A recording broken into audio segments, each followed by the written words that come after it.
اس کے لیے آپ کا بہت بہت شکریہ ذاتی طور پر بھی، اور ڈی ایم ڈیجیٹل کے پلیٹ فارم سے بھی میں آپ کا شکریہ ادا کرتا ہوں، کیونکہ ہمارے لیے ایک بڑے اعزاز کی بات ہے کہ آج آپ ہمارے ساتھ یہاں پر موجود ہیں. اور میں زیادہ دیر آپ کے درمیان اور لوگوں کے درمیان، کیونکہ مجھے بہت سارے لوگوں نے یہ پیغامات بھیجے ہیں کہ ہم نے شاہ صاحب سے آج بہت کچھ سننا ہے، کیونکہ بہت سارے لوگ یہاں پر میرے سمیت آپ کے پروگرام ہم دیکھا کرتے ہیں، بلکہ آپ کے پروگرام دیکھ کر تو شاید میں بھی تھوڑا بہت اس قابل ہوں کہ کچھ تھوڑا سا ایسا پروگرام میں کرنے کی جسارت جو ہے کر سکوں. And for those people who are more familiar with English then the Urdu, Wasi Shah Sahab is one of those represents the young youth in Pakistan and all over the world. Wasi Shah Sahab is not only a poet, not only a writer, not only a beautiful human being, but an intellectual. And I always have looked upon him to see this person, his reading his writings, his poetries, his ghazals and everything, and I can't find the words that I can actually say about this person. تو ناظرین، میں براہ راست وسی شاہ صاحب سے کچھ ہم تھوڑی سی گفتگو کریں گے شاعری کے حوالے سے. اس کے بعد ہم کچھ دیر کے بعد، ابھی تو نہیں لیکن کچھ دیر کے بعد ہم کچھ چند ایک کالز وغیرہ لیں گے، پھر آپ انشاءاللہ وسی شاہ صاحب سے براہ راست گفتگو بھی کر سکیں گے. شاہ صاحب، براہ راست کچھ اپنے سفر کے بارے میں ذرا بتلائیے، کیا سنگ میل رہے اور منزل ابھی کتنی دور ہے؟ جی، سب سے پہلے تو امجد بھائی بہت بہت شکریہ آپ کا، ڈی ایم جو ڈیجیٹل ہے اس کا، آپ کے دیکھنے والوں کا.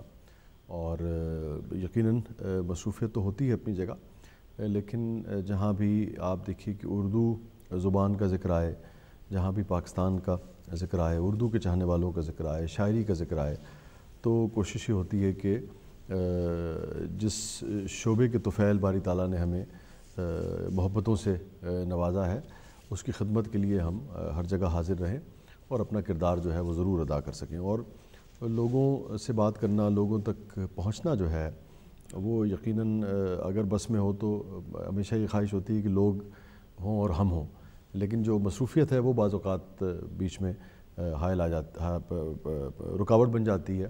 لیکن پھر بھی مجھے خوشی ہے کہ یہ موقع ہمیں مل رہا ہے کہ ہم جو ڈی ایم چینل کے دیکھنے والے ہیں اور یہاں پہ جو اردو سے آشنا لوگ ہیں، اردو شاعری سے محبت کرنے والے ہیں، چاہے وہ پاکستانی ہیں چاہے دیگر ممالک کے لوگ ہیں، ان سب سے آج آپ کے طفیل بات ہوگی، کچھ ہماری بات پہنچے گی، کچھ آپ کے ذریعے ان کی بات جو ہے وہ ہم تک پہنچے گی.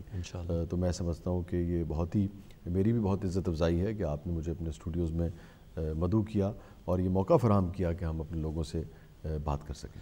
اچھا شاہ صاحب، یہاں پر میں یہ عرض کرتا چلوں کہ ڈی ایم ڈیجیٹل واحد ایک پلیٹ فارم ہے جہاں سے اس قسم کا ادبی پروگرام جو ہے وہ تواتر کے ساتھ گزشتہ کئی سال سے، بلکہ جب سے ڈی ایم شروع ہوا ہے، تواتر کے ساتھ یہ پروگرام جو ہے وہ چل رہا ہے. اور الحمدللہ اس پروگرام کی روایت کو ہم قائم رکھے ہوئے ہیں، اور روایت کے مطابق آپ جیسے دوستوں سے، دانشوروں سے وقتاً فوقتاً ملاقات رہتی ہے، ان کو ہم زحمت دیتے ہیں، دعوت دیتے ہیں، ان سے سیکھتے ہیں، سنتے ہیں. آج آپ سے بھی ہم انشاءاللہ سیکھیں گے، سنیں گے آپ کا بہت سارا کلام، اتنی ساری آپ کی کتابیں ہیں، اتنی تحریریں آپ کی موجود ہیں کہ ان کا احاطہ ایک پروگرام میں کرنا تو کسی طور بھی ممکن نہیں ہے، لیکن ہم آپ سے آپ کی زبانی منتخب کلام جو ہے. اور میں ضرور مبارکباد پیش کرنا چاہوں گا، اور میں سمجھتا ہوں کہ قابل تحسین ہے آپ کی انتظامیہ کے لوگ، جو آپ کے ادارے کے پالیسی میکرز ہیں، جو مالکان ہیں، جو یہ سمجھتے ہیں کہ لٹریچر جو ہے اور ادب جو ہے وہ سوسائٹی کی اور معاشرے کی جو تعمیر اور ترقی میں انتہائی اہم کردار ادا کیا کرتا ہے. اور میں تو خیر یہ ماننے کو ہی تیار نہیں ہوں کہ ادب سے متعلق جو پروگرام ہے وہ لوگ کم دیکھتے ہیں. میرا تو بالکل، جو میں تو خود ایک پروگرام کا حصہ ہوں، مجھے اندازہ ہے. لیکن اگر فرض کر لیجئے کہ مارکیٹنگ والے یہ کہتے بھی ہیں آپ کو، تب بھی میں سمجھتا ہوں کہ جو لوگ یہ سمجھتے ہیں اور جو مالکان کے نہیں، یہ ہمارے بچوں کے لیے، ہمارے بچوں کی تربیت کے لیے، ہماری اگلی نسل کی تربیت کے لیے، انسان کی تربیت کے لیے لٹریچر کی جو اہمیت ہے سوسائٹی میں. دیکھیے آپ کتنا ہی پیسہ کیوں نہ کما لیں، لوگ کتنا ہی پیسہ کیوں نہ کما لے، لیکن اگر ریفائنڈ سوسائٹی نہیں ملے گی آپ کو ریفائنڈ انڈیویجول نہیں ملے گا، تو آپ کو کبھی بھی نہ تو امن ملے گا، نہ سکون ملے گا، نہ اس پیسے سے وہ طمانینت جو آپ چاہتے ہیں وہ آپ کو حاصل ہو سکے گی۔ وہ آپ کو کیسے دے گی؟ وہ آپ کو لازمی بات ہے کہ ریلیجن آپ کو اپنی ٹھیک راستے پہ رکھے گا، اور پھر دوسری چیز جو آپ کو تربیت کرتی ہے، آپ کی انسان بناتی ہے آپ کو، وہ آپ کا لٹریچر ہے، جو آپ کو انسانی جذبات سے آگاہ کرتا ہے اور آپ کو بتاتا ہے کہ انسان، یہ جو گوشت پوش کا انسان ہے، اس کے اندر کیا کچھ ہے، یہ کیا سوچتا ہے، اس کی کیا اینگلز ہیں، اس کی کیا ضروریات ہیں، اس کے کیا تقاضے ہیں، اس کے اندر کتنا بڑا حیوان ہے، اس حیوان کو کیسے کنٹرول کرنا ہے۔ یہ سب کچھ آپ کو کوئی بڑے سے بڑا سائنسدان بھی نہیں بتا سکتا، یہ آپ کو لٹریچر ہی بتائے گا، یہ آپ کو نفسیات دان بتائے گا، اور لٹریچر کا جو ادیب ہے اس سے بڑا نفسیات دان جو ہے وہ شاید کوئی بھی نہیں ہوا کرتا۔ چونکہ انسانی رویے کی بات ہے، اور انسانی رویہ کسی طور بھی ناپا نہیں جا سکتا، لہٰذا اس کے اظہار کے لیے کوئی نہ کوئی طریقہ، کوئی نہ کوئی جذبہ جو ہے وہ ہوا کرتا ہے، اور دانشور لوگوں کے لیے تو یہی ہوتا ہے کہ وہ اپنی تحریر کے ذریعے سے، چاہے وہ منظوم ہے، چاہے وہ بندش میں ہے، چاہے وہ آزاد ہے، نثر میں ہے، کسی طور بھی ہے، وہ اس کے ذریعے اپنے جذبات کا، اپنے مشاہدات کا اظہار کوئی شک کرتے ہیں۔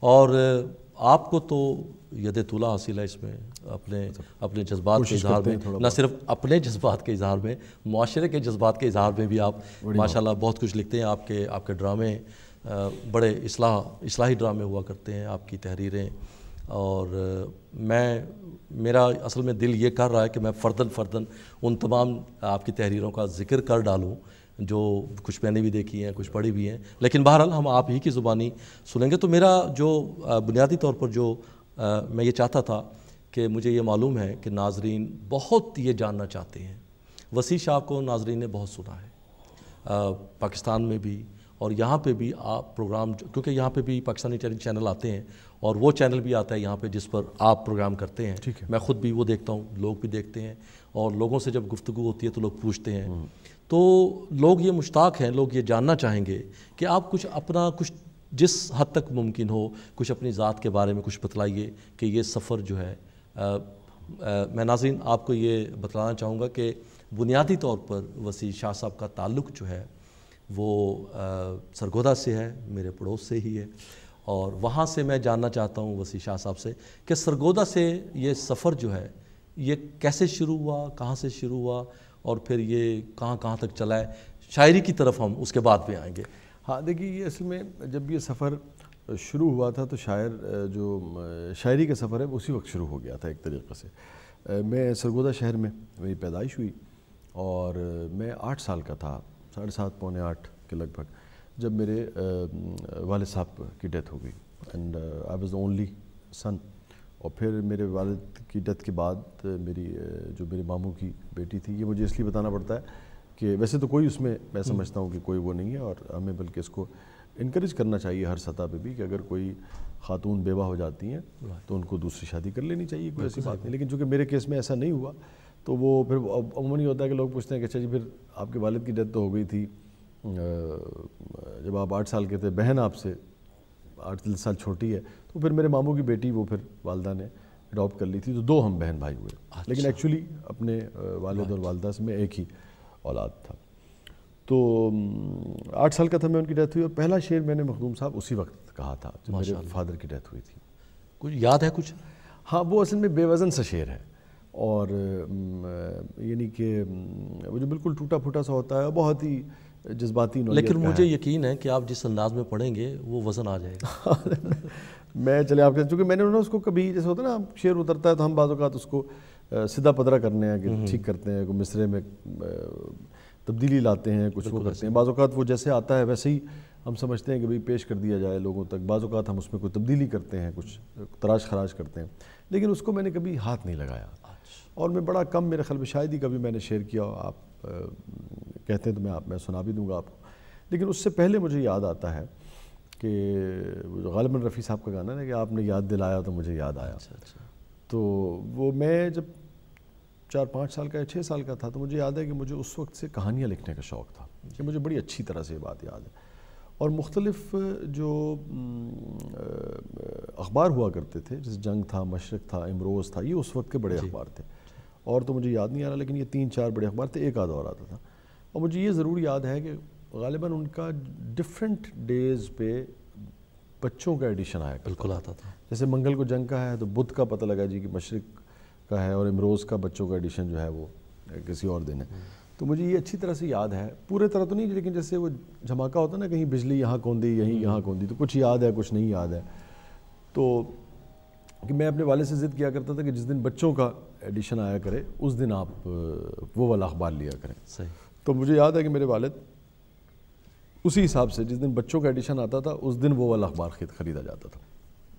اور پھر مجھے یہ بھی یاد ہے کہ میں نے اپنے والد کو ایک پیپر پہ کوئی کہانی لکھ کے دی ہے کہ جی اس کو آپ چھپا دیجئے. تو یہ نہیں یاد کہ انہوں نے کیا کہا اس پہ, وہاں سے مسکرائے یا کیا, اس طرح کی چھوٹی چھوٹی چیزیں یاد ہے. لیکن یہ کم از کم بھی ان کی ڈیتھ سے 2-2.5 سال 3 سال پرانی بات ہے. جو ہماری شاپس تھیں سرگودا شہر میں, امین بازار جو ایک ہے, بہت سارے دوست جانتے ہوں گے, تو وہاں مجھے یاد ہے کہ یہ جو میں نے اپنے فادر کو میں وہ پرچہ دے رہا ہوں چھوٹا سا, اور پھر اس کے بعد مجھے کچھ یاد نہیں ہے. بہرحال 8 سال کا تھا میں, میرے والد کی ڈیتھ ہوگی, اس وقت میں نے پہلا شعر جو ہے وہ کہا تھا. اور پھر میری والدہ چونکہ تعلیم یافتہ خاتون تھیں اور وہ ٹیچر بھی رہی ہیں کچھ عرصے, انہوں نے شادی سے پہلے کچھ عرصے پڑھایا تھا. جی ہاں, کچھ عرصے جیسے ہوتا ہے کہ خواتین کچھ تھوڑا سا ٹائم بھی ہوتا ہے ان کے پاس, تو شادی کے بعد انہوں نے نہیں پڑھایا لیکن شادی سے پہلے انہوں نے ٹیچنگ کی تھی. تو ان کی بڑی خواہش تھی کہ, اور میرے جو ابتدائی لٹریچر کی کتابیں ہیں بہت ساری, ایون مسلم ہسٹری کی بھی, چونکہ وہ ہسٹری کا بھی انہیں شوق تھا اور اردو لٹریچر کا شوق تھا. تو جیسے فیض صاحب کی ایک چھوٹی سی کتاب میری لائبریری میں بھی ہے, بالکل ایسی چھوٹی نقش فریادی, اور ابتدائی کئی کتابیں جو ہیں وہ میں نے اپنی والدہ کی لائبریری سے لے کے پڑھی ہیں. اور پھر والد صاحب کے بعد جیسے ہوتا ہے کہ آپ, مجھے ابتدا میں بالکل پڑھنے کا شوق نہیں تھا, میں بڑا ہی نالائق تھا, صرف لٹریچر ہی پڑھا کرتا تھا اور کچھ نہیں پڑھتا تھا.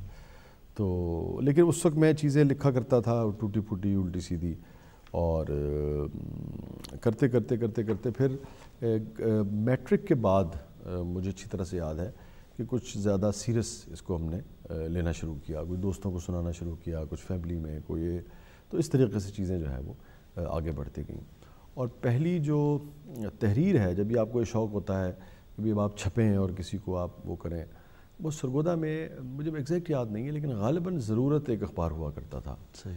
اور یا کوئی اور اخبار تھا, مجھے ایگزیکٹ یاد نہیں ہے, لیکن کسی دوست کے توسط سے وہ میں نے وہاں ایک غزل جو ہے وہ چھپائی تھی. وہ غزل کیا تھی وہ بھی مجھے ایگزیکٹ یاد نہیں ہے میرے پاس, لیکن پڑھی ہوئی ہے, یہ مجھے یاد ہے. اور یہ میرے خیال میں 90s کے اوائل کی بات ہے, 90 کے ابتدا کی. اور تو یہ بنیادی. اچھا, کبھی ایک اتفاق ہوا ہے ایسا کہ کبھی کسی نے آپ سے کوئی غزل لی ہو کہ میں چھپوانے جا رہا ہوں, اور جب آپ نے پڑھی ہے تو اس پہ کسی اور کا نام تھا؟ نہیں, میرے ساتھ ایسا نہیں ہوا اپنا. اس لیے نہیں ہوا کہ میں جب یعنی کہ میں اپنے شعبے میں آیا, اس میں باقاعدہ ہم نے لکھنا شروع کیا, تو میگزینز وغیرہ کا اس طریقے سے اوور آل ویسے بھی رجحان جو ہے وہ ذرا کم ہو چکا تھا.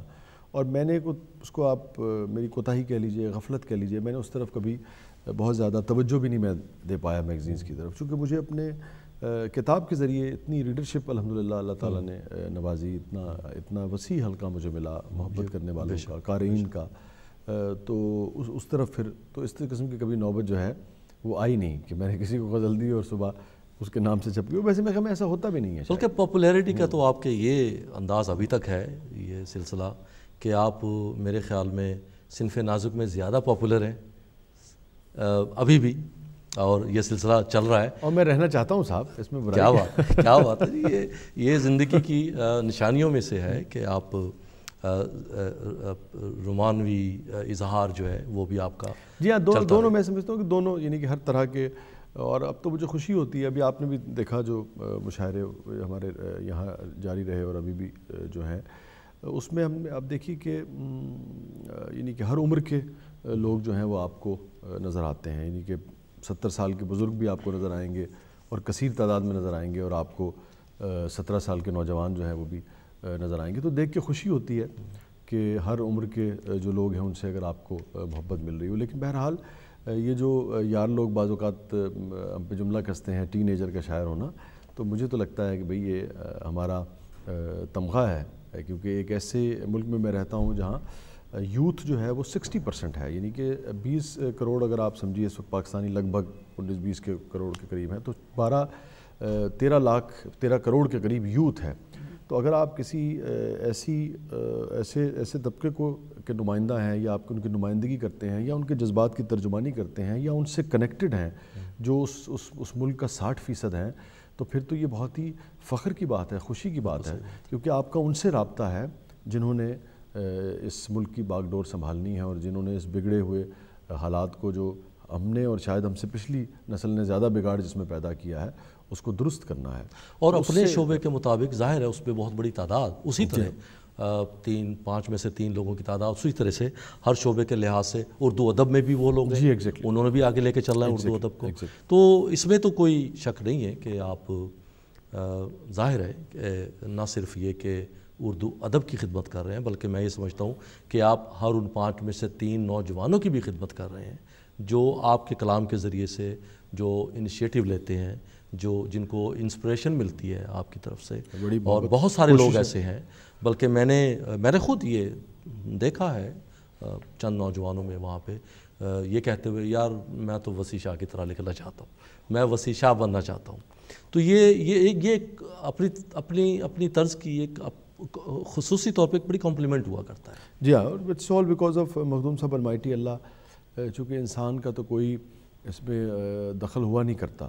اور جو میاں محمد نے کہا ہے نا کہ مالی دا کم پانی پانا پار پر مشکاں پاوے، تو ہمارے اختیار میں صرف یہ ہوتا ہے کہ جو شعبہ میں ہمیں زندگی میں نوازا گیا ہے، چاہے وہ شاعری ہے، چاہے وہ ادب ہے، چاہے وہ ٹیلی ویژن چینل چلانا ہے، چاہے وہ کہیں کدال چلانا ہے، چاہے وہ کچھ کھودنا ہے، چاہے وہ کچھ اگانا ہے، چاہے وہ کچھ بنانا ہے، جو شعبہ آپ کو باری تعالیٰ نے عطا کیا ہے اس میں آپ دیانتداری سے محنت کیجئے، اور کمٹمنٹ کے ساتھ کیجئے، خلوص کے ساتھ کیجئے.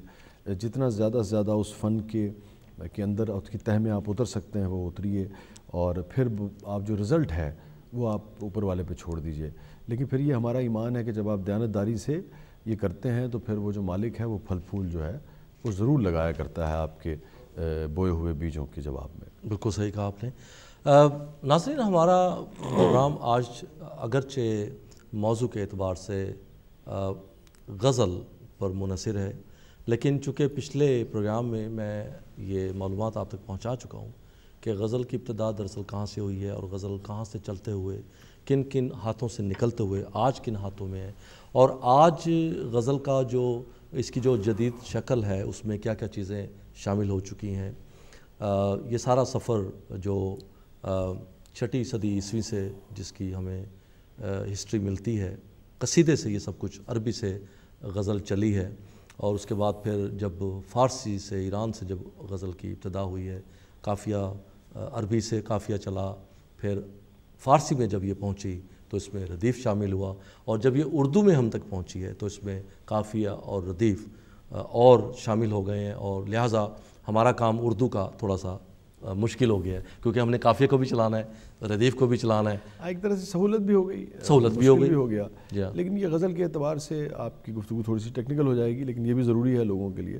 یہ ہمیشہ رہا ہے وہ کہ کچھ اور چاہیے وسعت میرے بیاں کے لیے. تو یعنی کہ جو بڑے بڑے شاعر ہیں، شعراء ہیں، جن کو بہت کمانڈ تھی اپنے دل کی بات بالکل ویسے ہی کہنے کی جیسے وہ چاہتے ہوں، وہ بھی کہتے نظر آتے ہیں کہ کچھ اور چاہیے وسعت میرے بیاں کے لیے. لیکن میرے خیال میں اس کا ایک پہلو اور بھی ہے. یہ قافیہ اور ردیف جو ہے، لوگ اس کو بعض اوقات رکاوٹ سمجھتے ہیں اظہار میں. میں سمجھتا ہوں کہ یہ آپ کو رستہ بھی سجھاتا ہے، یہ آپ کے لیے کبھی کبھی لائٹ ہاؤس کا بھی کام کرتا ہے. یہ آپ کی انگلی تھام کے آپ کو ان گمنام گوشوں پہ لے جاتا ہے جن کے بارے میں آپ شاید جانتے ہیں لیکن آپ نے کبھی غور نہیں کیا ہوتا.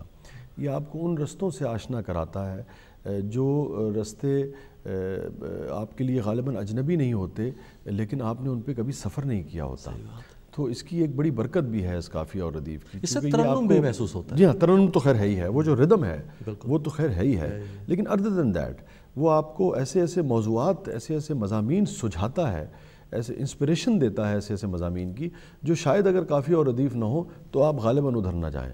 تو یہ ایک اس کا ایک حسن بھی ہے، اس کی ایک اسٹرینتھ بھی ہے، اور اس کی خوبی بھی ہے. اچھا، ذاتی طور پہ میرے لیے یہ مجھے محسوس ہوتا ہے کہ اس سے ووکیبلری میں بڑا اضافہ ہوتا ہے. جی وہ خود یہ کیونکہ آپ کو نئے نئے الفاظ تلاش کرنے ہوتے ہیں رائم میں لانے کے لیے. جی تو پھر آپ ادھر ادھر ہاتھ پاؤں مار کے الفاظ کو تلاش کرتے ہیں. پھر دیکھیں نا وہ مضمون خود لے کے آتا ہے. اور پھر ایک قافیہ جو ہے آپ ذرا دیکھیے نا اس کی وسعت اور اس کے مختلف اینگلز کے. ایک قافیہ مثلا اگر آپ دیکھیے کہ وہ غزلیں وہ ان زمینوں پہ وہ غزلیں جو ایک ہی قافیہ ردیف کے ساتھ مختلف شعراء نے لکھی ہیں. ٹھیک ہے, آپ اگر ذرا ان پہ غور کریں تو ایک ہی قافیہ ہے. مثال کے طور پہ کسی بھی آپ غزل کو لے لیجئے تو اگر کا قافیہ ہے تو اس اگر کو کیسے کیسے کیسے کیسے کس نے کس طرح سے استعمال کیا ہے.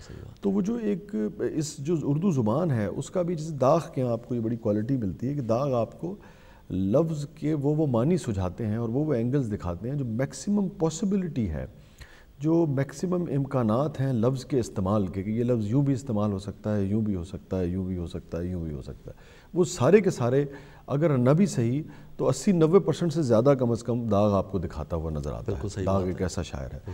تو میں مختصر کروں گا تو قافیے کی بیوٹی یہ ہے کہ آپ دیکھیے کہ اگر ایک شاعر استعمال کر رہا ہے اگر کے لفظ کو تو اس نے کسی اور طرح استعمال کیا ہے. اسی غزل اسی زمین میں اسی قافیہ ردیف کے ساتھ کسی اور شاعر نے استعمال کیا تو ایک نیا اینگل دکھایا ہے آپ کو اگر کا. تو یہ ایک بڑی اس کا حسن ہے کہ یہ آپ کو ایسے مضامین, ایسے لاتعداد انفینٹ جسے آپ کہتے ہیں نا, انفینٹ آپ کو مضامین جو ہے وہ سجھاتا ہے. تو جو کہ مجھے لگتا ہے کہ نثر میں آپ یقیناً جو کچھ کہنا چاہ رہے ہوتے ہیں وہ کہتے ہیں اور بہت فوکسڈ ہوتے ہیں آپ, لیکن جو وسعت قافیہ عطا کرتا ہے آپ کو, جہاں جہاں لے کے جاتا ہے آپ کو, وہ قافیے ہی کا اور غزل ہی کا اور شعر ہی کا حسن ہے. اصل میں اس کو بالکل میرے ذہن میں یہ چیز آ رہی ہے جیسے آپ ٹریفک میں ایک سڑک بند کر دی جاتی ہے پھر اس کو ڈائیورشن دیتی ہے, بالکل وہ ڈائیورشن آپ کو دوبارہ اسی راستے پہ لے آتا ہے. بالکل درست کہہ رہے ہیں, اور آپ وہ کچھ دیکھ لیتے ہیں جو شاید آپ نے ادروائز نہیں دیکھنا. نیا راستہ سمجھ آ جاتا ہے, یہ پتہ چل جاتا ہے یہ گلی بند ہے تو اس گلی سے نکل کے یہی میں کر ارے کہ یہ تو رستہ تھا, میں نے تو دیکھا ہی نہیں تھا. تو منزل آپ کی وہی ہے, آپ کہنا وہی چاہتے ہیں. آپ دیکھیے عموماً بیشتر اوقات جو داخلی کیفیت ہے یا جو آپ کا فلسفہ ہے آپ زیادہ بہتر طور پہ اسی کا اظہار کر رہے ہوتے ہیں. اور اگر آپ ڈنڈی بھی مار رہے ہوتے ہیں اپنے اندر, فرض کر لیجئے آپ جو نہیں ہے وہ کہنے کی کوشش کر رہے ہیں, تو یہ بہت ہی میرے خیال میں شاید 1% بھی شاید ایسا ہوا ہو کہ جو وہ شعر یا وہ نثر جو آپ نہیں ہے اور وہ کہنے کی کوشش کر رہے ہیں اور اس میں وہ تاثیر ہو کہ وہ لوگوں کے دلوں میں گھر کر جائے, ایسا کم ہوا کرتا ہے. بنیادی طور پہ جو آپ کا درون ہے وہی آپ کے بیرون, جو آپ کا اندر ہے جو ان سائڈ ہے وہی آپ کا باہر آتا ہے, اور آپ کی جو داخلی دنیا ہے وہی آپ کی بیرونی جو دنیا ہے جو خارجی وہ ہے اس کے اندر سامنے ابھر کے سامنے آتی ہے. ظاہر و باطن میں ایک ربط سا ہو جاتا ہے, ایک ربط بہرحال ہوتا ہے. کتنا ہی کیوں آپ اپنے فنکار اپنے آپ کو چھپانے کی کوشش کیوں نہ کریں. آپ کو اگر یاد ہو بڑی معروف فلم ہے شیکسپیئر ان لو, آپ دیکھیے کہ اس نے کیسے اس کو نیٹ کیا ہے. وہ یہی تھیسس دے رہا ہے کہ جو کہانی جب رومیو اینڈ جولیٹ شیکسپیئر لکھ رہا تھا تو وہ خود ایک خاص طرح کے پروسیس سے اور اس سے گزر رہا تھا, اور وہ پوری کی پوری نہیں لیکن اس کا سارا ریفلیکشن جو ہے وہ اس کے پلے میں آتا ہے. آپ خود اپنی تحریروں کو دیکھیے گا یا دوسرے لوگوں کو دیکھیے گا تو آپ کے اپنا اندر جو ہے یا اپنا وہ ہے وہ ضرور اس میں نظر آتا ہے. لیکن قافیہ اور ردیف کے ساتھ جب آپ غزل کہتے ہیں تو اس میں بیوٹی یہ ہوتی ہے کہ وہ آپ کو اتنا کچھ ایک نئے جہان سجھاتا ہے جو آپ کو خود حیران کر دیتے ہیں کہ یہ تو زندگی کا اینگل میں نے سوچا ہی نہیں تھا, یہ میرے اندر کب آیا. وہ آپ کی لاشعور کی جو آخری تہ ہے, ایک تو شعور ہے ایک لاشعور ہے, اس لاشعور کی آخری تہ میں پڑا ہوا بھی جو موتی ہے جو کہیں چلتے ہوئے آپ کے کان میں کہیں آ گیا ہے, وہ منظر جو کہیں گزرتے ہوئے آپ نے, جو میر کہتا ہے نا سرسری تم جہان سے گزرے, وہ جو سرسری منظر آپ نے دیکھا ہے اس کو بھی کسی وقت 10 سال بعد 20 سال بعد قافیہ جو ہے وہ تہ سے نکال کے سامنے لے آتا ہے, اور پھر آپ اس پہ شعر کہتے ہیں, اور پھر دنیا اس سے لطف بھی لیتی ہے اور پھر دنیا اس سے سیکھتی بھی ہے. تو کیا یہ غزل جو ہے روایتی طور پر جیسے ولی دکنی سے اور داغ کا آپ نے ذکر کیا, اس کے بعد پھر اور بہت بڑے بڑے نام آئے ہیں, علامہ اقبال کا نام ہے, غالب کا نام ہے, موجودہ دور میں فراز ہیں, فیض ہیں, بہت سارے نام ایسے ہیں, ماشاءاللہ آپ کا نام ہے. کیا آپ سمجھتے ہیں اپنے مشاہدات کی روشنی میں, تجربات کی روشنی میں, کہ غزل کو جس طرح سے واردات قلبی کی نشانی سمجھا جاتا تھا, کیا یہ ابھی بھی واردات قلبی میں الجھی ہوئی ہے, یا اس میں اور بہت ساری چیزیں جو ہے سما چکی ہیں, یا یہ کہیں اور نکل چکی ہے؟ کچھ اس طرف ذرا روشنی ڈالیے گا. دیکھیے یقیناً اس سے تو بہت آگے نکل گئی ہے, اس سے تو شروع میں ہی نکل گئی تھی. آپ اگر آتش کو دیکھیں, آپ اگر میر درد کو دیکھیں, آپ اگر مصطفی کو دیکھیں, آپ اگر میر کو دیکھیں, میر تقی میر کو دیکھیں, تو پھر انتہا کو چھوتی ہوئی نظر آتی ہے. آپ غالب کو بھی دیکھیں تو آپ کو سیاست بھی نظر آتی ہے, آپ کو فلسفہ بھی نظر آتا ہے. بہادر شاہ ظفر, جی بہادر شاہ ظفر کو اگر آپ دیکھیں, اچھا اور یہ تھا, یہ ہونا ہی تھا, یہ ممکن نہیں ہے. جیسے کہ میں نے آپ سے کہا نا کہ یہ پابندی جو ہے وہ لگائی نہیں جا سکتی تھی کہ صاحب اس پہ مضمون کہیں اور ان مضمون کے اوپر لکھا جائے گا, اور یعنی کہ آپ نہ کر کے بھی یہ کسی نہ کسی نے ضرور توڑنا تھا, یہ ممکن نہیں تھا. لیکن میں تو سمجھتا ہوں کہ اب تو بہت آگے, بلکہ یہ اچھا ہوا کہ اس سے آگے بڑھا. جی یقیناً قافلہ بڑھا ہے. دیکھیے غزل کیا ہے بیسیکلی, غزل جو ہے یا شعر جو ہے ایک ٹول ہے نا, نظم جو ہے وہ بھی ایک ٹول ہے. اصل چیز تو وہ جو گورا کہتا ہے نا کہ ویئر از دا بیف, اصل چیز تو دیکھیے وہ کانٹینٹ ہے کہ آپ کہنا کیا چاہتے ہیں. اصل آپ یہی وجہ ہے کہ غالب ایک بہت باکمال شاعر ہے, غزل کا شاعر ہے, اور اتنا بڑا شاعر ہے کہ اقبال جب جاتے ہیں تو بہت دیر تک غالب کی قبر پہ بیٹھ کے اور گریہ کرتے ہیں اور روتے ہیں, اور ایک باکمال نظم وہ لکھتے ہیں جس کو وہ جو غالباً جرمنی کا جو شاعر ہے اس کے ساتھ اس کا اختتام کرتے ہیں. مجھے مصرع یاد نہیں آ رہا, بہرحال ویمر کی کیا اس کا نام ہے, اس کے ساتھ اقبال اس کا تقابل کرتے ہیں غالب کا. اب غالب غزل کا شاعر ہے, اقبال بنیادی طور پہ اقبال کی جو اسٹرینتھ ہے وہ نظم ہے. غالب جو ہے وہ آپ کو کمپیریٹیولی کہ آپ کہہ سکتے ہیں کہ ایک بہت سیکولر آدمی کی حیثیت سے سامنے آتا ہے, اور لیکن وہ بھی ہیومینٹی کی بات کرتا ہے. اقبال جو ہیں وہ ایک دین اسلام کے داعی کے طور پہ, اور وہ سمجھتے ہیں کہ اسلام جو ہے وہ ایک ایسا دین ہے جو پوری دنیا کے لیے امن کا, اور پوری دنیا کے لیے جسے ہم لائٹ ہاؤس کی بات کرتے ہیں, جو ہمارا فلسفہ ہے, آپ کا فلسفہ ہے, وہ اس کی بات کرتے ہیں. اور نظم کو انہوں نے بنا, لیکن دونوں ٹول ہیں, غزل بھی ٹول ہے, نظم بھی ٹول ہے. اصل چیز یہ ہے کہ غالب کیا کہہ رہا ہے, اصل بات یہ ہے کہ اقبال کیا فرما رہے ہیں, یہ بنیادی چیز ہے. لیکن دونوں نے فارمیٹ ڈیفرنٹ یوز کیے ہیں, وہ غزل کے ذریعے بات کہہ رہے ہیں, یہ نظم کے ذریعے بات کہہ رہے ہیں. لیکن اس میں زمانے کے حالات و واقعات کا بڑا گہرا اثر رہا ہے. حضرت علامہ اقبال کے دور میں جو اس وقت کے سماجی, معاشرتی, دینی, مذہبی جو حالات تھے ان کی تحریر میں, ان کے کلام میں وہ ظاہر ہے.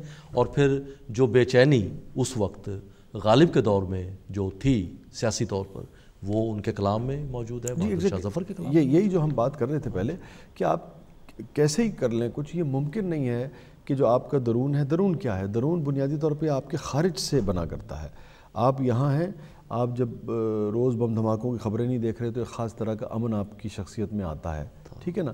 اور تو وہ جو آپ کا بیرونی جس انوائرمنٹ میں آپ رہ رہے ہیں وہ آپ کے اندر اترتا ہے, اور اس سے آپ کی ایک داخلی دنیا کریٹ ہوتی ہے. اس داخلی دنیا کا پھر اظہار ہے دوبارہ, جو باہر آ کے سامنے آتا ہے وہ شعر ہے. تو بنیادی طور پہ تینوں چیزیں جو ہیں آپ سمجھیے وہ کنیکٹڈ ہیں ایک دوسرے سے. بیرون سے آپ کے اندر ایک طبیعت جنم لیتی ہے, اس طبیعت کا اظہار آپ پھر دوبارہ بیرون کو لوٹاتے ہیں. دنیا نے تجربات و حوادث کی شکل میں جو حوادث اور تجربات ہو رہے ہیں آپ کے سامنے, معاشرے میں آپ کے سامنے ہیں, جو کچھ مجھے دیا ہے وہ لوٹا رہا ہوں میں. لوٹاتا کب ہے, جب وہ تجربات اور حوادث آپ کے اندر آپ کی بلڈ سٹریم میں اترتے ہیں, تو پھر ایک پروسیس کے ذریعے, ایک سنتھسس کے ذریعے وہ دوبارہ اسی معاشرے کو لوٹا دیتا ہے.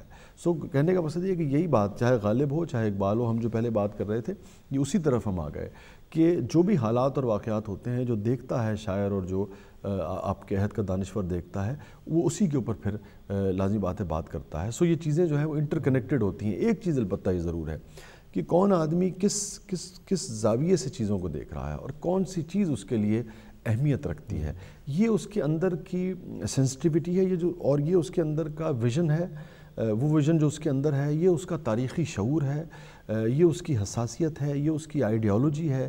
وہ ساری چیزیں ملا کے ایک منظر آپ یہاں بٹھائیے, ایک شاعر کو آپ یہاں بٹھائیے, ایک عالم دین کو آپ یہاں بٹھائیے, ایک رقاصہ کو آپ بٹھائیے یہاں, ایک طوائف کو, 6 لوگوں کو آپ بٹھائیے مختلف شعبوں سے. وہ جب ایک منظر کو دیکھیں گے, ایک تاجر کو بٹھائیے تو تاجر کی کچھ ویچ کچھ کے نکل جائے گا, تو لیکن باقی لوگ تو ہر آدمی اپنے اپنے اینگل سے زندگی کو دیکھے گا, اپنے اس سے اینالائز کرے گا. تو جو شاعر ہے اس کا ظرف کتنا ہے, اس کا مطالعہ کتنا ہے, اس کا شعور کتنا ہے, اس کی تاریخ کے اوپر گرپ کتنی ہے, اس کے اپنے فن کے اوپر کمانڈ کتنی ہے, اس کا ویژن کتنا ہے, اس کی آئیڈیالوجی کیا ہے, یہ ساری چیزیں اس کو وہ کچھ دیکھنے پہ اور پھر اس کے اوپر لکھنے پہ اکساتی ہیں, جو اس کے پورے سسٹم کے بعد جو اس کی شخصیت ہے. تو یہ پھر اس کی اپنی پرسنل چوائس بھی اس میں, جی اس کی پرسنل چوائس, وہ پرسنل چوائس بھی وہیں سے جنم لیتی ہے. پرسنل چوائس کیا ہے, پرسنل چوائس بھی ایک ٹینڈنسی ہے, آپ کا رجحان ہے کہ آپ نکلتے ہیں یہاں سے اور ایک شخص پب میں چلا جاتا ہے, ایک مسجد میں چلا جاتا ہے. تو یہ کسی طرح موجودہ دور کے شاعروں میں مجھے بڑا پیچیدہ قسم کا انٹرویو لا رہے ہو، یہ جو گفتگو اسی کدی کی تھی نہیں ویسے. نہیں سر، وہ اصل میں ایک تو یہ ہے کہ ہم لیکن مجھے بڑی خوشی ہو رہی ہے، چونکہ ہوتا یہ ہے کہ عموماً اس قسم کا اتنا پریپیئرڈ اور اتنے اہم جو سوالات ہیں وہ کرتے ہیں یقیناً ہمارے دوست، لیکن مجھے بہت ہی خوشی ہو رہی ہے کہ جس پائے کے سوالات آپ نے اٹھائے ہیں وہ بہت ہی اہم ہیں، اور یقیناً آپ کی اپنی جو شخصیت بھی ہے اور جو مطالعہ ہے اور جو ویژن ہے اور جو اینگل ہے چیزوں کو دیکھنے کا، وہ بہت ہی داد کے لائق ہے. بہت بہت شکریہ. میں دراصل یہ محسوس کرتا ہوں کہ جن چیزوں کی تشنگی مجھے محسوس ہوتی ہے وہ یقیناً دوسرے لوگوں کو بھی محسوس ہوتی ہوگی، اور جو سوال میں پوچھنا چاہتا ہوں بہت سارے دوسرے لوگ بھی پوچھنا چاہتے ہوں گے، تو میرے پوچھنے سے ان کا راستہ، ان کا سوال آسان ہو گیا ہے. اور دوسرا یہ ہے کہ پھر چونکہ آپ کا ماشاءاللہ 20 سال سے بھی زیادہ کا اس میں سفر ہے، تو اس میں یہ ہے کہ پھر جو منزلیں آپ نے طے کی، جو سنگ میل آپ کے اس میں سے رہے ہیں، تو ہم ان کو سامنے رکھتے ہوئے ان سے بہت کچھ سیکھ سکتے ہیں، بہت کچھ حاصل کر سکتے ہیں. ہم سبھی یہ ریسیپروکل ہوتا ہے. میں آج آیا ہوں یہاں، اگر 2 چیزیں آپ مجھ سے سیکھیں گے تو میں بھی 10 چیزیں آپ سے سیکھ کے جاؤں گا. بالکل یہ اسی طرح ہوتا ہے. بالکل اسی طرح ہوتا ہے. تو موجودہ شاعروں میں احمد فراز صرف میرے نہیں، ہم سب کے وہ پسندیدہ، اور احمد فراز کی غزلیں تو زبان زد عام ہمیشہ رہی ہیں. مجھے ان کی یہ غزل کے چند اشعار ابھی بھی یاد آ رہے تھے. وہ کٹھن ہے راہ گزر تھوڑی دور ساتھ چلو، بہت کڑا ہے سفر تھوڑی دور ساتھ چلو، تمام عمر کہاں کوئی ساتھ دیتا ہے، یہ جانتا ہوں مگر تھوڑی دور ساتھ چلو. کتنی آسان سہل بحر میں اور کتنی زبردست جو ہے نشاندہی کر گئے ہیں. اچھا، ہم آپ سے، آپ کی بہت سارا کلام، آپ کی بہت ساری تحریریں ایسی ہیں، مجھے ابھی بھی کہا گیا ہے کہ بہت ساری خواتین فرمائش کر رہی ہیں کہ جی اساں تے وسیع شاہ دا کنگن پانا ہے، اور پھر وسیع شاہ صاحب نے کنگن پہنانے سے انحراف بھی کیا ہے ایک جگہ. میں وہ بھی سننا چاہوں گا آپ سے. تو شاہ صاحب، یہ غزل کے حوالے سے یہ تھوڑی سی زخیم باتیں تو ہو گئی، اب تھوڑا سا ماحول کو تھوڑا لائٹ کرتے ہیں. آپ کو ذاتی طور پہ کیا پسند ہے؟ نثر پسند ہے، ڈرامہ لکھنا پسند ہے، شاعری پسند ہے؟ اور اگر شاعری میں بہت ساری صنف آپ نے، اصناف جو ہے آپ نے ان پہ ہاتھ صاف کیا ہے، لیکن آپ کو زیادہ تر جو ہے، سب سے زیادہ اگر میں یہ کہوں کہ ان ساری چیزوں میں آپ کو سب سے زیادہ کیا پسند ہے؟ دیکھیے، ایک تو میں چونکہ کچھ یوتھ بھی دیکھ رہی ہوتی ہے، نوجوان بھی، میں ایک تو یہ بتا دوں کہ میں اس کا بہت شدت سے قائل ہوں کہ Jack of all trait is master of none. اچھا، اب ہوتا یہ ہے کہ لوگ یہ سوال کرتے ہیں کہ صاحب یہ مختلف کام ہے. میں سمجھتا ہوں کہ میں جو کام کر رہا ہوں بنیادی طور پہ یہ ایک کام ہے. ہاں، اگر آپ کو میں اداکاری کرتا ہوا نظر آ رہا تھا، جیسے میں نے ابتدا میں ایک آدھ پلے میں کی، لیکن پھر مجھے اندازہ ہوا کہ یہ ایک بالکل ڈیفرنٹ فیلڈ ہے، اور جو لکھنا پڑھنا ہے وہ بالکل ایک ڈیفرنٹ فیلڈ ہے. میں جب ادھر جاتا ہوں تو مجھے اپنی پوری شخصیت کو اٹھا کے ادھر لے کے جانا پڑتا ہے. سو نتیجہ یہ ہوگا کہ میں اس میں بھی آدھا ادھورا ہی سفر طے کر پاؤں گا. اور دیکھیے، مقبول ہو جانا، کامیاب ہو جانا ایک چیز ہے، وہ بعض اوقات آپ کو قبولیت اللہ تعالیٰ دے دیتا ہے، لیکن اہم بات یہ ہے کہ آپ جو کام کر رہے ہیں اس میں آپ کی بھی سیٹسفیکشن تو ہونا، کہ آپ نے جو سٹروک مارا ہے وہ چوکا تو ہو گیا ہے، بعض اوقات وہ چھکا بھی ہو گیا ہے. امپورٹنٹ بات یہ ہے کہ وہ کس طریقے سے ہوا ہے. کیا وہ جو ایک اعلیٰ معیار کا سٹروک ہوتا ہے، پوری طریقے سے آپ نے فٹ ورک کیا ہے، پوری طریقے سے آپ بال کو بلے پہ لے کے آئے ہیں، پوری طریقے سے آپ گئے ہیں. ایک ہی ہوتا ہے کہ انہیں باؤنسر مارا ہے، تسی منہ بچانے کی کوشش کی ہے، بال لگ کے چھکا ہو گیا، تو جی ابھی میرے کریڈٹ پا دیو، تو ہو تو گیا ہے. لیکن اہم بات یہ ہے کہ کیا آپ اس کو، اپنے آپ کو اس کا اہل ثابت کرنے کی کوشش کرتے ہیں کہ کہیں آپ کی بھی سیٹسفیکشن ہو گیا، یار جو میں کام کر رہا ہوں وہ، جیسے اب آپ ایک کام کر رہے ہیں، آپ نے پوری ایک تیاری کی ہوئی ہے، پریپریشن کی ہوئی ہے کہ بھئی میں اس کو پوری طریقے سے کروں گا. ورنہ یہ ہے کہ میں تو خیر نہیں، لیکن کوئی بھی آپ آدمی بلائیں گے اور اگر وہ بہت اچھا بولنے والا ہے تو وہ آپ کو جواب تو دے جائے گا، پروگرام بھی شاید آپ کا اچھا چلا جائے. لیکن اگر آپ کی اپنی سیٹسفیکشن نہیں ہوگی کہ آج میں نے فلانا صاحب آئے تھے اور میں نے پوری تیاری کے ساتھ انٹرویو کیا ہے، تو ریٹنگ ہو سکتا ہے دوسرے پروگرام کی بھی زیادہ ہو، لیکن آپ کے اندر کا جو وہ ہے وہ مطمئن نہیں ہو. یہی میں نے عرض کی پہلے جی کہ میں یہ چاہتا ہوں کہ آپ آج ہمارے ساتھ موجود ہیں. ہم شاعری تو سنتے رہتے ہیں، لیکن جو ذاتی جو تجربات، جو مشاہدات، جو ذاتی فیلنگز جو اس وقت آپ کے اندر ہیں، جہاں جہاں سے آپ گزر کے آئے ہیں، ہم وہ یہ جاننا چاہتے ہیں کہ اس میں کتنی انسپریشن جو ہے وہ ہمیں ملتی ہے، نوجوانوں کو ملتی ہے، نوجوان آپ سے کیا سیکھنا چاہتے ہیں، کیا کچھ وہ سیکھ سکتے ہیں. میں اسی لیے میں یوتھ کی وجہ سے آپ کو بتا رہا تھا کہ تو میں ایک کام یعنی کہ میں سب سے یہ ریکویسٹ کرتا ہوں، یہاں کی سوسائٹی والے تو بہت اچھی طرح سمجھتے ہیں کہ دنیا جو اسپیشلائزیشن کے اس میں چلی گئی ہے، تو بنیادی طور پہ ایک کام جو ہے وہ کرنے کی کوشش کرنی چاہیے.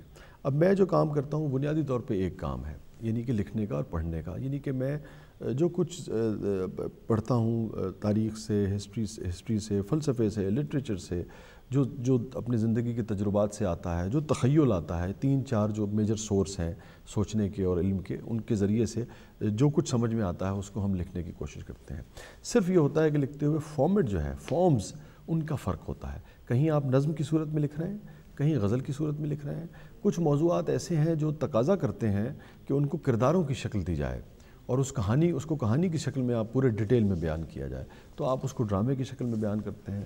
کچھ موضوعات ایسے ہیں جو آپ سے ایک سنجیدہ اس کا وہ کرتے ہیں، تو آپ مثلا سیاسی ایشوز پہ لکھنا چاہتے ہیں. اگر آپ لکھنا چاہتے ہیں کہ یونانی فلسفہ کیا تھا، یونان میں سیاست کس قسم کی ہوتی تھی، عرب نے کس طریقے سے ترقی کی، چنگیز کس طریقے سے آیا اور باقی چیزیں، تو آپ کو لگتا ہے کہ آپ کو کالم کا سہارا لینا ہے یا آپ کو نثر کا سہارا لینا ہے. تو بنیادی طور پہ فارمز کا فرق ہے، لیکن جو کام ہم کرنے کی کوشش کر رہے ہیں یا میں کرنے کی کوشش کر رہا ہوں وہ ایک ہی کام ہے.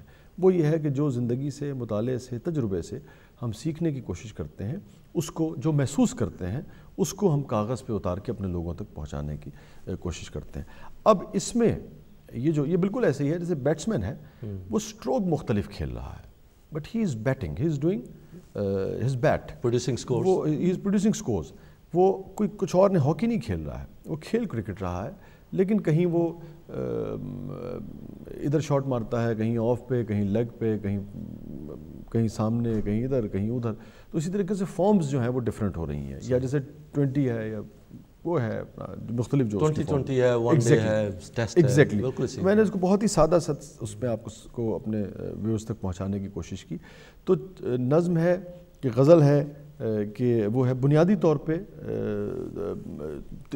یعنی کہ اظہار کے ذریعے ہیں سارے کے سارے. لیکن شاعری ایک ایسی چیز ہے جو دل کے زیادہ یعنی کہ قریب ہے. اور شاعری اس میں ایک ایسی چیز ہے جو میں نے دیکھا ہے کہ جو اپنی مرضی سے آتی ہے. مثلا مجھے میرے خیال میں ایک آدھ بار جو میں نے کبھی تھیم سانگ لکھا ہو کسی جو اپنے پلے کے لیے، وہ تو ایسا ہو شاید جو میں نے سوچا ہو کہ مجھے لکھنا ہے، اور اس میں بھی مجھے مہینوں لگ جاتے ہیں. بعض اوقات کسی بہت قریبی دوست نے بھی کہہ دیا کہ مجھے پلے کا آپ تھیم سانگ، مثلا ہمایوں نے مجھے کہا کہ مجھے لکھ دیں آپ.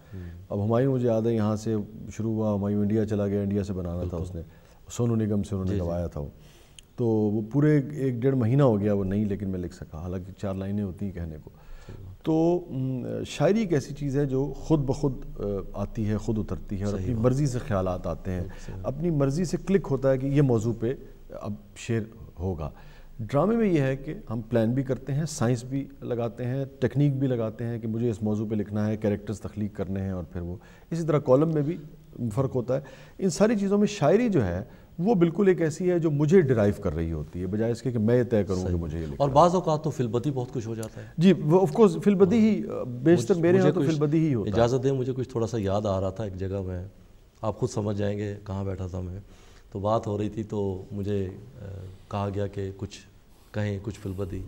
تو میں نے کہا جی کہ میرے ذہن میں یہ 1-2 لائنیں آئی ہیں کہ آپ کی بھی نظر کرتا ہوں کہ مجھے قرب قلب سوز سے نہیں ہے عداوت پھر مگر، مجھے قرب قلب سوز سے نہیں ہے عداوت پھر مگر، میں قریب ہوں کسی اور کے مجھے کھینچتا کوئی اور.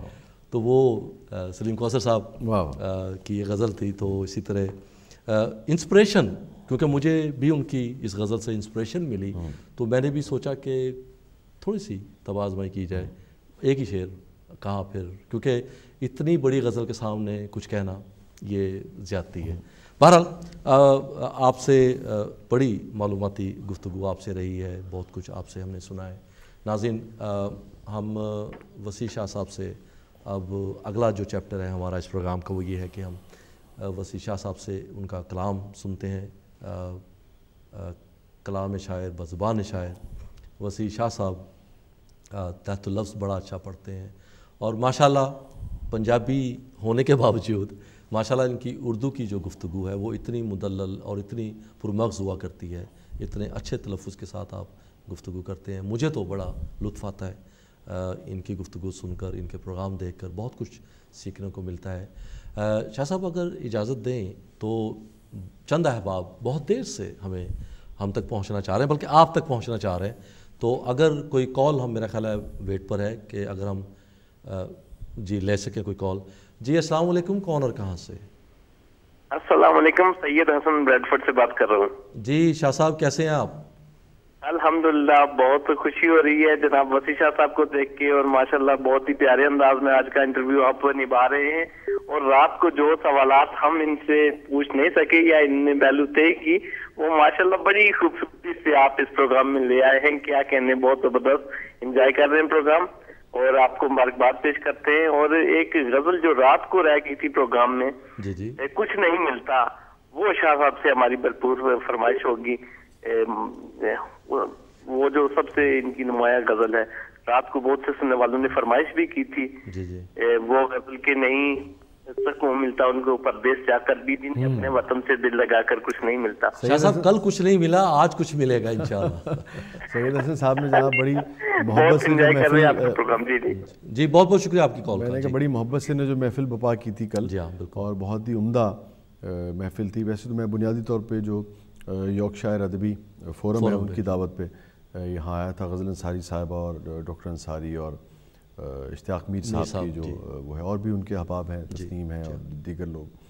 تو پھر یہ ہے کہ اور بھی جو دیگر ہمارے جو کچھ ادارے ہیں, جیسے راحت نے گلاسگو میں, اور پھر دیگر کچھ وہ ایلکلی میں ایک فنکشن تھا, پھر اسی طرح سے سید حسن صاحب نے اور بھی کچھ احباب نے اس کا اہتمام کیا تھا. تو بہت ہی عمدہ تقریب حسن صاحب نے بھی بپا کی تھی اسی سلسلے میں. بہت تشنگی ہے, بہت تشنگی ہے. آپ یقین کیجئے کہ آج سارا دن مجھے بھی اتنے پیغامات آئے ہیں, شاہ صاحب کوئی اور پروگرام بھی کر رہے ہیں, مینچسٹر میں کر رہے ہیں, فلاں جگہ کر رہے ہیں, کچھ بتلائیے. تو میں نے سب سے معذرت کی ہے کہ شاہ صاحب کے پاس وقت بہت کم ہے. بالکل فلائنگ وزٹ پہ آپ یہاں پہ ہیں. نہیں, میں انشاءاللہ مجھے خود بھی خیر ہمیشہ سے اندازہ ہے, میں لوگوں کی محبتیں مجھے باری تعالیٰ نے تقریباً 20 برس ہو گئے میں ان محبتوں کو سمیٹ رہا ہوں, اور ان کی وجہ سے مجھے بڑا رشکار ہے آپ نے شاہ صاحب کہ اللہ تعالیٰ نے آپ کو وہ ایک مقام دیا ہے کہ بہت ساری محبتیں آپ کی جھولی میں اللہ نے ڈالی. تو مجھے خود بڑی شدت سے احساس ہوا کہ میں اب انشاءاللہ تعالیٰ وقت نکال کے زیادہ وقت کے لیے آؤں گا, اور ایک یعنی کہ ہم کوشش کریں گے کہ ہر محفل جو ہے ہم اس تک پہنچ سکیں, اور لوگوں سے اپنی بات ہو سکے, اور اپنے دل کا حال ان سے کہہ سکیں, اور ان کے دل کا حال جو ہے وہ ہم جان سکیں. اچھا, یہاں پہ کچھ اس طرح سے ہے کہ تقریباً ہر شہر میں ہی مقامی طور پر شعراء حضرات ہیں, گروپس ہیں, اردو ریڈر رائٹرز گروپس ہیں, بہت ساری چیزیں, لیکن ان سب کو اکٹھے ہونے کا موقع محض اسی وقت ملتا ہے جب باہر سے کوئی آتا ہے, تب سارے اکٹھے ہوتے ہیں, اور وہ ایک بڑا عجیب سا, بڑا خوشگوار سا ماحول ہوتا ہے. بلکہ بعض اوقات تو بڑے عرصے کے بعد دوسرے لوگوں سے ملاقات ہوتی ہے. بہت کم یہاں پہ لوگوں کو ایسی. وہ غالب کا ایک شعر ہے, مجھے ایگزیکٹلی پورا تو یاد نہیں ہے, وہ کہتا ہے کہ میں تو گھاس کا ایک ٹکڑا ہوں, اور میں بیکاری صحیح, گھاس کے ٹکڑے کی کیا وقت ہوگی, لیکن جو میرے دوست ہیں وہ پھولوں کی طرح ہیں, اور میں بنیادی طور پہ ان کے گرد لپٹ کے وہ جو گلدستہ ہے وہ میری وجہ سے ہی بنتا ہے. تو وہ جیسے کہ آپ نے فرمایا, تو بعض اوقات یہ اگر ہم جیسا گھاس کا ٹکڑا جو ہے وہ دوستوں کو اکٹھا کر لے, اور پھولوں کو اکٹھا کر کے گلدستہ کر لے, تو اس سے زیادہ کیا خوش قسمتی ہو سکتی ہے. ماشاءاللہ. ناظرین, ہم آج وسیع شاہ صاحب سے گفتگو کر رہے ہیں. وسیع شاہ صاحب جو ہیں ہمارے ساتھ آج کے خاص طور پر اس پروگرام میں ہماری درخواست پر آپ نے حامی بھری ہے کہ آج ہم, اگرچہ ہمارا پہلے سے کسی قسم کا کوئی پروگرام طے نہیں تھا, یہ بھی طے نہیں تھا کہ ہم نے کیا پوچھنا ہے اور کیا بتلانا ہے, لیکن بہرحال فی البدی ہم گفتگو کر رہے ہیں ایک عام انداز میں, اور مجھے امید ہے کہ میں ناظرین آپ کی نمائندگی کرتے ہوئے یہاں پر وسیع شاہ صاحب سے وہ چیزیں پوچھوں, وہ معلومات حاصل کر سکوں جن سے ہم سب مستفیض ہو سکتے ہیں. اور خاص طور پر میں یہ سمجھتا ہوں کہ ہماری یہاں پر جو نوجوان نسل ہے اس کو اردو ادب سے نہ صرف روشناس کروانا بلکہ ان کو اردو ادب میں لانا اور ان میں قائم رکھنا جو ہے یہ بہت ضروری ہے. تاکہ ان لوگوں کو اپنے ورثہ سے جو ایک تعلق ہے وہ بنا رہے. اپنی زبان سے، یہ بہت خوبصورت زبان ہے. میں ذاتی طور پر یہ سمجھتا ہوں کہ اردو واحد دنیا کی ایک ایسی زبان ہے جس میں ادب کے بہت سارے درجے ہیں. ہمارے ساتھ ایک خاتون ہیں وسیع صاحب جو ہم آپ سے گفتگو کرنا چاہتے ہیں، تو ان سے بات کرتے ہیں. جی السلام علیکم، کون اور کہاں سے؟ آپ اپنے ٹیلی ویژن کی آواز بند کر دیجئے پلیز. اچھا جی بہت اچھا. جی السلام علیکم. جی السلام علیکم، میں شمع حسن بات کر رہی ہوں لندن سے. جی وعلیکم السلام. کیسی ہیں آپ بہن؟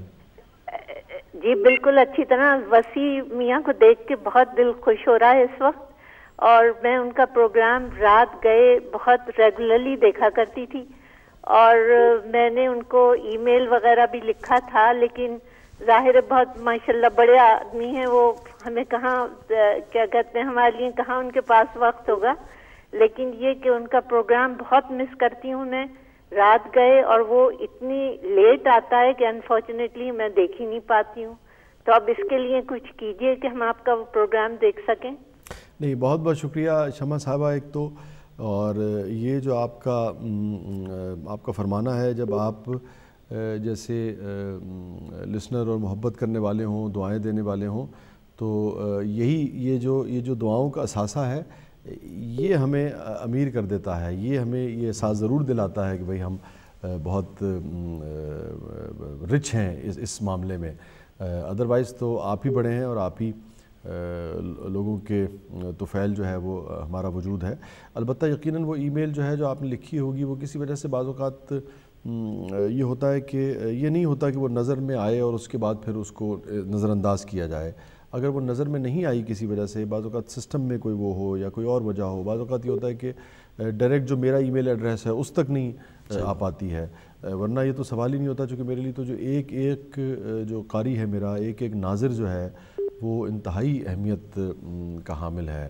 اور یہ میں یعنی کہ صرف اس لیے نہیں کہہ رہا کہ میں آپ کے پروگرام میں ہوں اور بات برائے بات میں نے یہ تذکرہ کر دیا ہے، لیکن ایک جو قاری ہے وہ انتہائی اہمیت رکھتا ہے میرے لیے. جہاں تک پروگرام کا تعلق ہے، بہت شکریہ، اور ہم کوشش کریں گے، لیکن اس کا فارمیٹ کچھ اس نوعیت کا ہے، پھر وہ وہاں سے چلتا ہے. لیکن میں پھر بھی جا کے جو ہمارے پاکستان ٹیلی ویژن کے جو ارباب اختیار ہیں ان سے ہم یہ ریکویسٹ کریں گے کہ یہاں کے حساب سے اس کو کس طرح ایسا ایڈجسٹ کیا جائے کہ آپ لوگ اس سے لطف لیں اور دقت نہ ہو آپ. اچھا، اس کا میں بھی وہ پروگرام متواتر دیکھتا ہوں. کم از کم اس کا جو ریپیٹ ہے وہ اس طریقے سے کر دیا جائے کہ یہاں دن میں کسی وقت یا ارلی ایوننگ میں آ جائے. پہلے اس کا ریپیٹ نہیں تھا، ابھی ریسنٹلی انہوں نے ریپیٹ جو ہے وہ شروع کیا ہے، اور اب آپ کو ریپیٹ جو ہے انشاءاللہ تعالیٰ اس کا دیکھنے کو ملا کرے گا. جی بہت بہت شکریہ. جی آپ کو اپنے سوال کا جواب یقیناً مل چکا ہے، اور وسیع شاہ صاحب سے ہم گفتگو کر رہے ہیں. یہ گفتگو کا سلسلہ جو ہے یہ چل رہا ہے، اور ہماری یہ خوش قسمتی ہے کہ وسیع شاہ صاحب آج ہمارے درمیان موجود ہے. میری بڑی خواہش تھی کہ میں خود بھی وسیع شاہ صاحب سے رابطہ کرنے کی کوشش کیا کرتا تھا، اور میری یہ خواہش تھی کہ کسی دن جو ہے نا I'm going to pin down this person in my program, and I had. بہرحال یہ ہمارے لیے سب کے لیے بڑی خوشی کی بات ہے. ڈی ایم ڈیجیٹل کے لیے یہ ایک خوشی اور اعزاز کی بات ہے کہ ہم یہاں سے ناظرین آپ کے لیے ان لوگوں کو آپ سے متعارف کرواتے ہیں، ان لوگوں سے آپ کی ملاقات کرواتے ہیں جن لوگوں کا خاص طور پر، چونکہ اس پروگرام کا تھیم اردو ادب ہے، تو اردو ادب کے حوالے سے جن کا کوئی کنٹریبیوشن بنتی ہے، جنہوں نے کچھ کام کیا ہوا ہے، اس حوالے سے ہم ان سے آپ کی ملاقات جو ہے وہ براہ راست کرواتے ہیں. اسکرین پر آپ کو ہمارا اسٹوڈیو کا براہ راست جو ٹیلی فون لائن ہے اس کا نمبر آ رہا ہے. آپ بھی وسیع شاہ صاحب سے کچھ پوچھنا چاہتے ہیں، گفتگو کرنا چاہتے ہیں، کچھ فرمائش کرنا چاہتے ہیں، تو آپ بھی ہمیں کال کر سکتے ہیں. پروگرام کا سلسلہ جو ہے وہ آہستہ آہستہ آگے بڑھ رہا ہے.